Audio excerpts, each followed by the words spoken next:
Have you noticed something strange? Over the past few years, lobsters have taken over the internet. You know, entrepreneurs talk about these creatures, psychologists talk about them, philosophers reference them, even cultural critics build arguments around them. But you may wonder why lobsters, right? I mean, why not dolphins, wolves, or even ants? Why this armored, awkward, prehistoric sea creature is the butt of so many analogies? Today what I want to do is I want to unpack why. And also at the end what I want to do is I want to show you that lobsters are pretty powerful metaphors for modern life. Because the lobster embodies something that we desperately need to understand. Dynamic equilibrium. Why lobsters work. Now let's start with these creatures' biology. Lobsters are ancient. They're animals that are about 350 to 400 million years old. They have an external shell that is hard, also soft and vulnerable interior. They have a hierarchical society structure and also a very strange way of growing. The lobster, when it outgrows its shell, it doesn't just stretch it. It cracks it open and sheds it entirely. And during that time, it becomes defenseless. And so it has to hide before it grows a new one slowly. That alone makes it symbolic. But here's the deeper reason why lobsters work as metaphors. What they do is they contain dualistic tensions. They have rigidity versus vulnerability, they have competition versus retreat, and also strength and exposure. And tension is where insight lives. The 5 great lobster metaphors. Now, entrepreneur Peter Diamandis uses a lobster to demonstrate growth, which is what I just said. You know, as the shell becomes tight and painful, it becomes restrictive, and the discomfort is the signal. You know, his message is simple. If you're not cramped, you're not growing. But growth requires rupture, so you must crack the shell, which means that you have to step into vulnerability before you can grow. And this is the innovation metaphor, which is the courage and the entrepreneurial spirit that is needed for growth. Of course, it assumes a certain amount of risk, and success obviously depends on that potential risk and you mitigating it. Now, psychologist Jordan Peterson uses a lobster analogy in a very different way. Lobsters organize into dominance hierarchies. When they win fights, their serotonin level rises, and when they lose, their serotonin level drops. Their aggressive posture changes their chemistry, and their confidence alters their biology based on this dynamic. Basically, what Peterson's saying that hierarchy is not just a social invention. It's not a construct. It is an ancient phenomenon that runs in the DNA of lobsters as well as the DNA of all animals, lower or even higher. And our biology reflects our behavior. His lobster analogy teaches the ideas of order, structure, and competence. You know, stand up straight because it triggers a biological chain reaction that maximizes confidence. Now, Nassim Taleb was the author of best-selling books such as The Black Swan and Antifragility.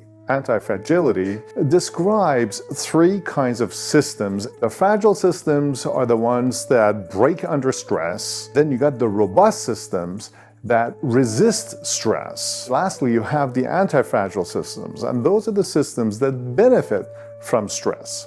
Now, that's the optimal type of system, right? The molten system is an anti-fragile system. Pressure and growth stress forces adaptation. But here's the key point. The lobster hides when it molts because it's vulnerable, right? So stress must be survivable. Growth without protection, therefore, is destructive. And that's the anti-fragility lesson from Taleb, which means essentially that to risk wisely and have a thought-out plan before risking anything. Now, writer David Foster Wallace asks a disturbing question. Do lobsters feel pain when they're boiled? Now, suddenly the lobster metaphor becomes something entirely different. It's not about hierarchies or stress, it's about our conscience. Are we capable of questioning rituals that benefit us but harm others? This lobster analogy asks us, what kind of moral creature are we if we impose pain? And obviously this analogy is controversial, but brings up some interesting points that have also been brought up by other philosophers such as Peter Singer, who has always been an advocate of animal rights as a basis of our morality. Now there's also the boiling lobster metaphor, which has been used historically and is similar to the boiling frog analogy that has been used all over the place. Turning up the heat slowly, and the danger goes unnoticed until it's too late. Even though it's been shown biologically to be wrong, this metaphor shows in all kinds of political discourse and corporate culture, as well as civilized decline narratives. What is its lesson? That slow deterioration is harder to detect than sudden shock. And it's also the basis of the thinking slow and fast ideas that have been brought up by the Nobel Prize winner Daniel Kahneman in his book, Thinking Fast and Slow. Here, comfort can sometimes be fatal. Building the model. Now let's step back. What do all these 5 metaphors have in common? You got growth, hierarchy, stress, morality, as well as decay. The lobster survives because it oscillates. What it does is it competes or retreats. It molts its skeleton and its shell, but it reemerges after retreat stronger than before. And then it repeats the cycle of growth. This is not really static stability. That is dynamic equilibrium. Biology works this way, as well as human beings working in similar ways. The lobster survives because it balances these forces while mitigating its risk. For hundreds of millions of years, not consciously, but through the mechanisms of biological survival, finding its equilibrium over time.